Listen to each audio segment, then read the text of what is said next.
listening to a download from the outdoorstation.co.uk. Number 411. Hello and welcome back to the Outdoors Station.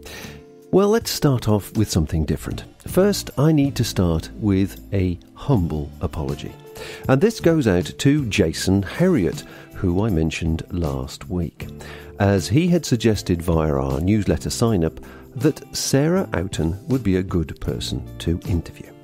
Well, that name just wasn't on my horizon. And of course, after some serious cyberstalking, I realised my huge mistake. That A, she really should have been, and B, that I've taken my eye off all the interesting people I need to talk to in the podcast world for far too long, and I really do need to get back on track. Now, for those of you like me who may not be familiar with the name Sarah Outen, she is a British adventurer, motivational speaker and author. And in November of last year, 2015, Sarah completed her London to London via the World expedition, which saw her attempt to kayak, cycle and row 25,000 miles around the Northern Hemisphere. The journey took 4.5 years, and it was all the richer for not turning out exactly as had been planned. Now, wouldn't that be an interesting story? So, to both her and to Jason, of course, I do apologise and will slap my own legs very roughly. However, this once again proves that the Outdoors Station newsletter sign-up system is doing exactly what it was intended and opening up my radar to far more people on the fringes of the outdoor world than I am currently aware of. So if you haven't done so, have a think about who you would like me to approach for an interview, and I will do my best as you sign up for the newsletter. Well, I can't guarantee they will join in, but of course I will do my best to give them a nudge on a regular basis and see if I can meet up with them somewhere for that interview. Now that I do have my head out of the bucket, one thing I have noticed is just how many quality outdoor podcasters, a new generation if you will, are emerging and producing high quality, well-produced content. And in fact, Steve Atwood requested, once again on the newsletter, that he wanted to listen to more inspirational stories from women or about women. Well, to be honest, Steve, it appears to be the women who are making the biggest headway in the podcasting field. And as a result, I'm trying to engage some of them in a short chat on a future podcast to introduce them to my audience and share the podcasting love. It's all good, right?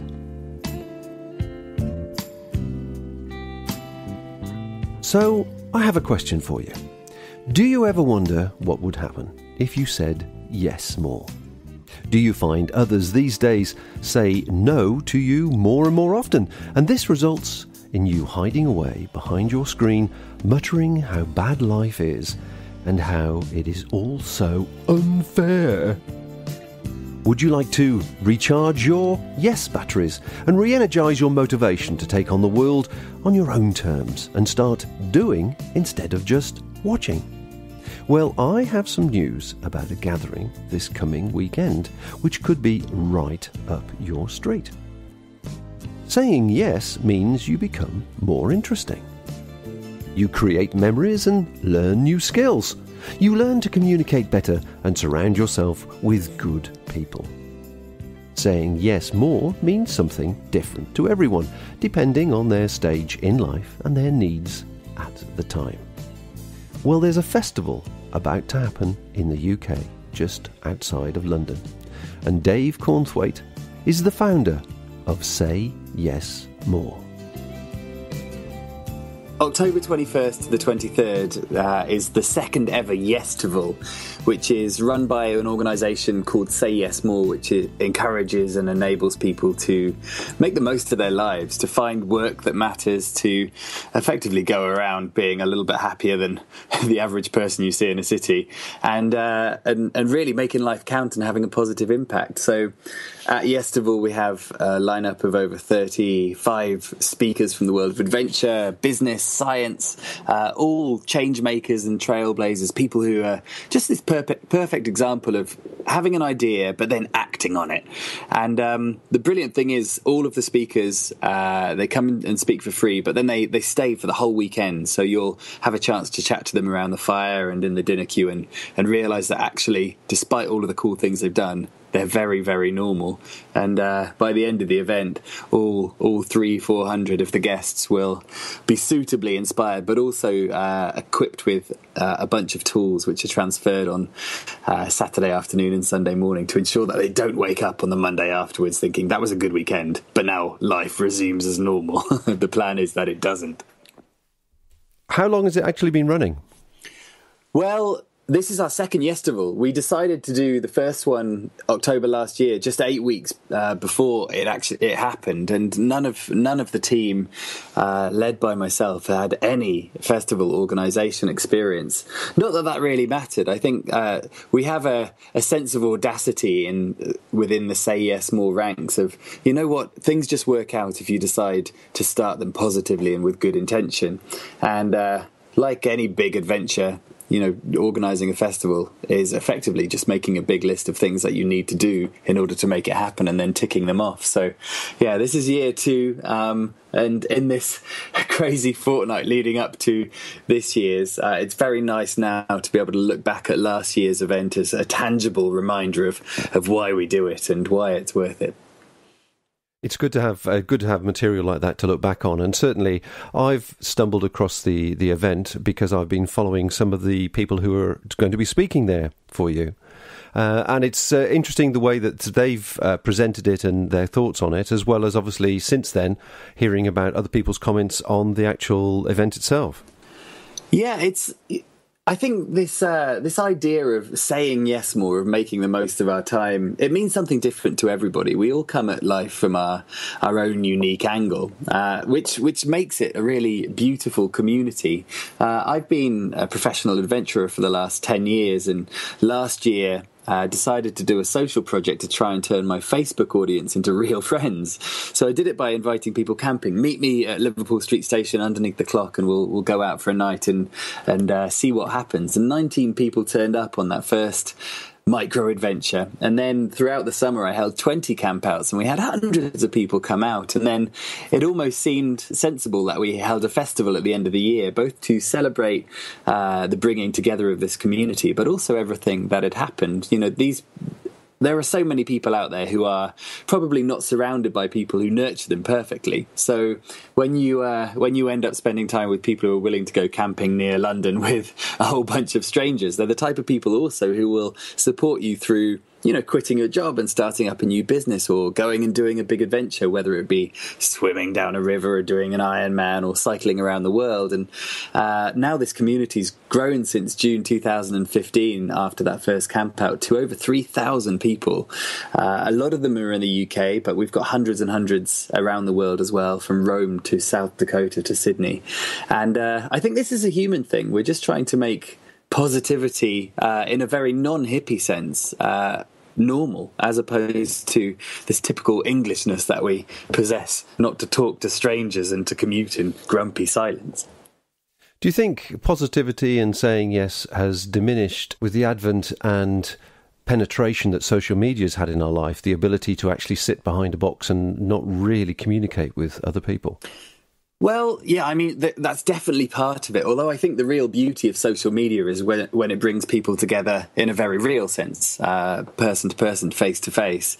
There are so many aspects of our society these days that have combined to make people more vulnerable, less able to communicate directly and properly, more desperate for attention and, you know, this need to be personally relevant. But it also makes people lazy. Our education system is based on a system that was started in 1910, and yet it hasn't updated in this incredible new generation we have, where you know, there's a chance and a choice to do so many things with our time. So I think social media certainly contributes, but if used well, as we're trying to show, in fact, no, not trying, as we're showing, then, you know, it can provide a very new and great lease of life for someone. Certainly the number of events that we've been to and attended and done training and so on, literally the humble things really, the basic things, lighting a fire and how to put up a tarp, a piece of rectangular material as a shelter. It never ceases to amaze me just how thrilling it is and how detached some people are from such basic skills. Yeah, you're so right. And the two things any of us need is to surround ourselves with a group of like-minded people and to get outside more. We're wild animals at heart, and we're not meant to live inside buildings and systems that restrain us. So an antidote to the mental health issues that naturally pop up out of our over-urbanized and populated society is to go camping, to sleep one night a week out under the stars, under a tarp, even in a tent, and breathe in the fresh air. I think it's really important to never make a big decision in a room. Get out to the top of a hill or to some woodland, and everything just makes a little bit more sense. And I think the more of that we do, the healthier we become. Now, of course, you're praying to the gods, I'm sure, because it is obviously towards what's the beginning of October, mid-October, I guess, and the weather isn't renowned for being blisteringly hot during that particular period in time. So are you expecting people to be brave? Well, not at all. I think people are brave, and if anyone has any severe doubt about coming to a camping festival in October, then they're simply not the right people to come. And it's amazing how many people are coming and are interested and haven't even considered the fact that it's October. I think sure, it might rain, but it rains in July and August too, and simply add a couple more layers of clothing and get out there, and it doesn't affect a thing. In fact, I think it brings people together more. Well, you certainly all overcome adversity together, don't you? Yeah, exactly. So what kind of, from last year and also the increase in obviously the tickets this year, do you have a perception of the type of people that are coming? Yeah, for sure. I think everybody who's coming feels that community is important. They like the idea of getting outside and into adventure. And it runs from the scale of someone who is, right on that edge of probably quitting a job that has been sucking their soul for far too long, and they've happened on this community and thought, oh, that's for me, all the way through to, the most embellished of the speakers who, have been living life on their own terms for years and years and years, and everybody in between on that spectrum. But ultimately, there's a constant realization that every time you do something new, you develop and change, and we all have a potential that is only going to be fulfilled if we get out there and do stuff rather than letting society's hurdles and blockers hold us back. So I think everybody is super game. They're the type of people who will give you a hug when they say hi rather than shake a hand. And if you go up to any given person at the festival and say, hey, I'm thinking about doing this adventure, what do you think, rather than saying, oh, you're probably going to die or you hurt yourself, why on earth would you think about that? They'd say, that's awesome, how can I help? So I think that's our demographic, and it's a pretty good one. Excellent. And what are your thoughts on, you describe yourself as a professional adventurer, and I know a lot of your people speaking at the event are full-time active people. I call them adventurers or challengers or personal challengers. But there's also this horrible dichotomy, isn't there, where, we also have bills to pay. And how do you balance the two? How do you become a professional in one area and still manage to survive financially? Yeah, well, I suppose, adventuring or traveling for a living isn't necessarily something you can learn at school or university, and that's what makes it quite difficult to comprehend as a career or a job. And quite simply, if we're all a brilliant combination of our personalities, characteristics, and the experiences that we've had, and each one of us has a brilliant talent that we can build on. Sometimes it takes a while to find it, for sure, but simply if you work on something well enough, you become really good at it, and then the money will come. And there's so many ways these days, especially with the internet and 3G and 4G. My laptop has been my office for so long, and I've worked on tiny islands in Sweden, on riverbanks, in the middle of deserts, in the middle of an ocean, and there's so many different ways we can bring in the cash. But I think it's also important to remember that if you're not earning quite as much as you would be if you were in a bank in Canary Wharf, spending less is the answer, not necessarily earning more. So tell me about some of your speakers to enlighten some of my listeners to who's coming in, what they can expect to hear. Oh, we've got such an amazing lineup this year. From Danny Bent, who is the founder of Project Awesome. He was also, although he was runner-up, he was the star of this TV show Ultimate Hell Week last year. So Danny's brilliant. Niall McCann, who's done a few Discovery Channel shows and has been through all kinds of overcoming injury challenges this year. He's going to make some brilliant talks. Adam Conlon's an amazing stand-up comic, formerly in the army. Laura Kennington has done all kinds of challenges recently. And then we've got Rob Lawrence, who's a podcaster extraordinaire, the Coxless Crew, 6 girls who rowed across the Pacific Ocean. And then a couple of families, the Simonsons and the Meeks, who show that, kids are not an excuse just to stay at home, that you can get out and adventure with a family as well. We have runners and adventurers and kayakers and climbers, and then entrepreneurs and people like James Burrell, who's a brilliantly enthusiastic scientist. I'm pretty sure he's going to be one of these guys who fills David Attenborough's enormous shoes. And all of these people are so passionate about what they do, and that passion combined with a festival with no screens, so it's basically harking back to good old storytelling techniques around the campfire and in the tent. Every single one of these people will encourage you to consider what you're doing with your time, and then make you also believe that you can go off and live your dreams or do whatever you think you want to do. Great. And could you just describe for people what they can expect or what they need to bring with them? Is it luxury camping? Is it glamping? Are there tents and shelters provided, or is it bring your own? Totally bring your own, although we do convert our speakers' tents during the day into communal camping at night. So if you don't have your own camping gear, it doesn't matter. All you need is a sleeping bag and a sleeping mat, and we'll cover the shelter for you.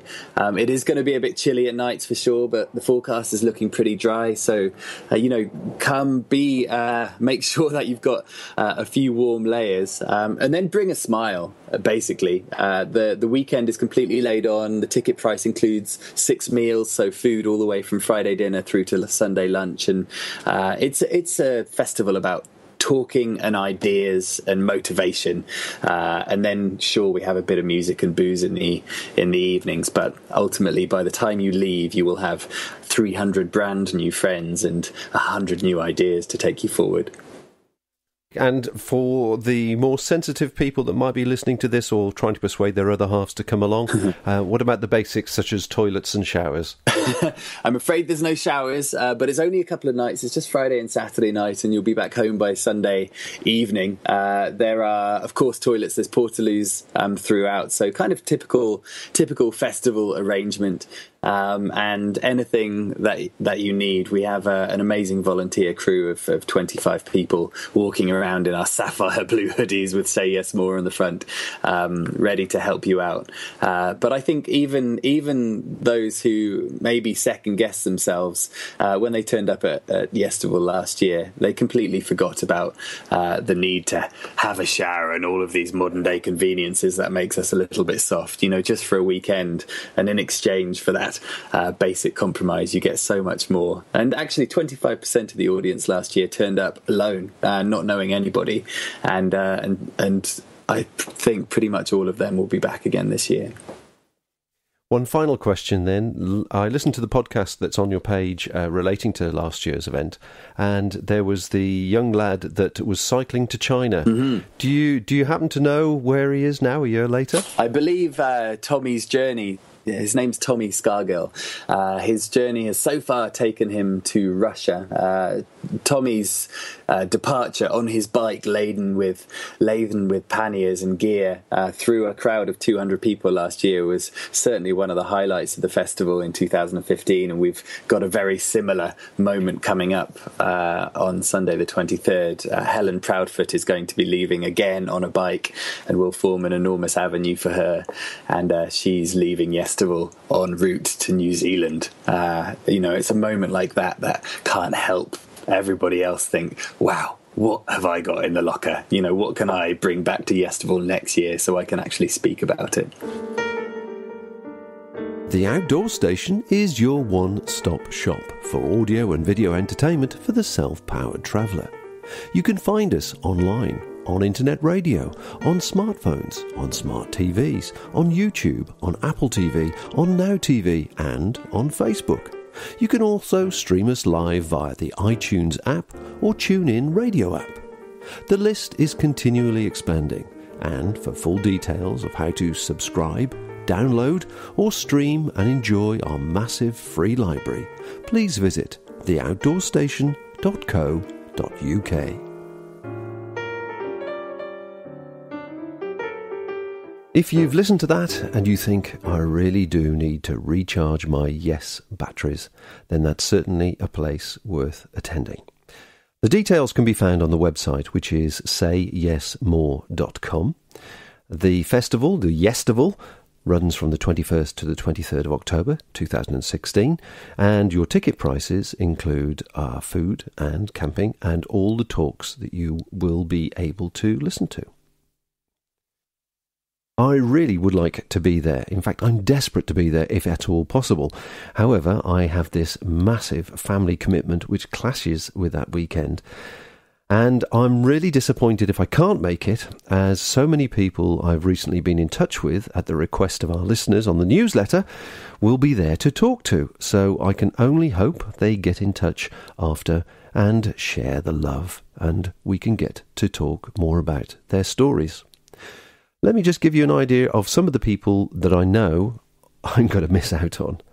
Elise Downing. Now, she recently completed running round the circumference of the UK. Now, I've contacted her via Twitter and I'm waiting for a reply. Sophie Radcliffe, who is a professional adventurer and racer. Another one on my list of I need to contact. The Cockless Crew. 4 ladies who rode 8,446 miles in 256 days across the Pacific in 2015. Emma Timmis, who ran across Africa. I mentioned her a couple of times already. I've contacted her and I'm waiting for a reply. And Sarah Williams, producer and adventurer of the Tough Girl podcast, who I have contacted and I will be talking to soon, plus many, many more. So if you're in the West Sussex area and you do want to make your way to the festival, all the details are, of course, on the website, and it's near Pulborough in West Sussex. Now, finally, as I was speaking to Dave there, he mentioned Tommy Scargill, who is cycling to China. Very, very interesting blog, and another person it would be great to catch up with at some stage during his travels. But if you're curious to know more about Tommy, have a look at his website, which is thehopefulvagabond.com. That's thehopefulvagabond.com. And I've spent the last hour or so just reading that going, oh, it sounds like a great trip. So there is plenty of really, really good stuff going around the podosphere at the moment. And all I can say is I will be talking to as many of the new producers and the good quality producers, and I'll be putting a page on the website detailing where you can get hold of them, but also the type of thing that they cover.